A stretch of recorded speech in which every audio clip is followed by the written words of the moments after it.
Covalent bond. Covalent bond में हम दो टाइप्स के कोवैलेंट बॉन्ड पढ़ते हैं। पहले तो हम टाइप्स देख लेते हैं। तो सबसे पहले आती है हमारे पास नॉन पोलर कोवैलेंट बॉन्ड, ठीक है। दूसरी हमारे पास आती है पोलर कोवैलेंट बॉन्ड। तो दो टाइप्स के आते हैं। एक बार हम इनको अच्छे से समझ लेते हैं कि हमारे पास नॉन पोलर कोवैलेंट बॉन्ड क्या होती है।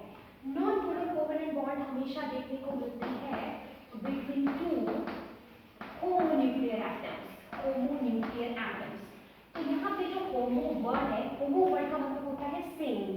जैसे कि मैं एग्जांपल की बात करूँ तो मेरे पास जो Cl2 है, यहाँ पे देखिए जब मेरे पास Cl2 बन रहा है तो अगर मैं इनके बीच में बॉन्ड देखूँ तो जरा मैं इसको बना देती हूँ। इस तरह से एक Cl आ जाएगा, एक बॉन्ड यहाँ पे लग जाएगी और एक Cl यहाँ पे आ जाएगा।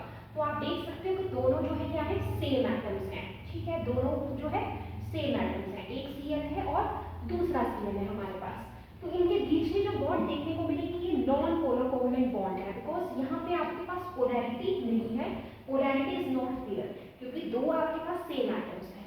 सो आई होप आप लोगों को ये बात समझ में आई होगी। तो ये हो गया non polar covalent bond. Next हम देखेंगे polar covalent bond. Polar covalent bond जो है हमारे पास देखने को मिलती है जब आपके पास दो डिफरेंट एटम्स होते हैं, बिटवीन टू डिफरेंट एटम्स। जैसे मैं आपको एक एग्जांपल से समझाती हूँ इसको बहुत अच्छे से। एग्जांपल के तौर पे हम ले सकते हैं HCl का। HCl, अब HCl में मैं बोल रही थी HCl में पोलैरिटी है। हम ऐसा मैं क्यों बोल रही थी HCl में पोलैरिटी क्यों है, क्योंकि यहाँ पे जो है electronegativity difference is there. Electronegativity difference is there, ठीक है। यहाँ पे आप देख सकते हैं एक हमारे पास हाइड्रोजन है और हाइड्रोजन के साथ हाईली इलेक्ट्रोनेगेटिव एलिमेंट जुड़ा हुआ है। हाईली इलेक्ट्रोनेगेटिव एलिमेंट के तौर पे जो है यहाँ पे हमारे पास क्या जुड़ा है, Cl जुड़ा है, ठीक है, जो कि हाईली इलेक्ट्रोनेगेटिव एलिमेंट है। तो ये एक हाइड्रोजन है। तो इसमें होता क्या है हमारा, जब भी इस तरह की बॉन्ड बनती है, जैसे मैं मान लीजिए मैं HCl का एग्जाम्पल लेती हूँ, तो हाइड्रोजन और Cl के बीच में हमारे पास बॉन्ड बन रही है, ठीक है। तो यहाँ पे होता क्या है कि जिसकी इलेक्ट्रोनेगेटिविटी ज़्यादा है, जो इलेक्ट्रॉन्स हैं वो उसकी तरफ शिफ्ट हो जाते हैं। तो अगर मैं देखूँ HCl में, तो मैं बोल रही हूँ कि Cl की इलेक्ट्रोनेगेटिविटी ज़्यादा है, तो मतलब इसकी जो है अपनी तरफ इलेक्ट्रॉन को अट्रैक्ट करने की टेंडेंसी ज़्यादा है।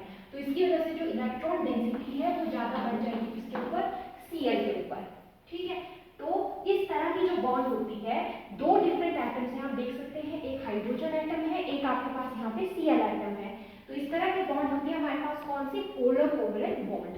आई होप आप लोगों को अच्छे से समझ में आया हो।